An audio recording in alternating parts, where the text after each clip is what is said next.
Time பாத்தீங்கன்னா 11:58ங்க. So 12 o'clock ஷார்ப்பா யார் நமக்கு ஃபர்ஸ்ட் ஆர்டர் பிளேஸ் பண்றாங்களோ அவங்க gift என்ன கொடுக்க போறோம் பாட்டி? 5 ரூபா. எஸ். யாரா இருக்கோம் லக்கி வின்னர்? வந்துட்டே இருக்கு. Happy new year. Happy new year. Happy new year. நீங்க பாத்தீங்கன்னா கூகுள் பேயும் இந்த டேல வந்து இன்னும் பேமெண்ட் ஸ்டார்ட் ஆகலைங்க. சோ அதனால ரெண்டு சைடு வச்சு பாத்துட்டே இருக்கேன். நமக்கே பக்கு பக்கம் இருக்குல பாட்டி.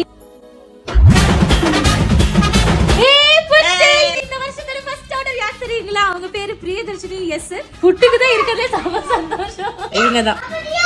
எஸ். 3 happy new year. அவங்க போன் பேசலாம். இந்த வருஷத்தோட ஃபர்ஸ்ட் ஆர்டர் நீங்க தான். Happy new year. உங்களுக்கு ஒரு சூப்பரான gift நாங்க அனுப்புறோம். Thank you. சாமி கும்பிடுங்க, எல்லாரும் சாமி கும்பிடுங்க, சாமி கும்பிடுங்க. அப்பா சிவப்பா, இந்த வருஷம் எங்க நல்லதே நடக்கணும், நீங்களே இருக்கணும். ஓம் நம சிவாய. அடிபட்ட திஷா. இந்த வருஷம் எல்லாத்துக்குமே சூப்பரா அமையணும்னு சொல்லிட்டு நாங்க எல்லாருமே கடவுள்கிட்ட வேண்டிக்கிறோம்.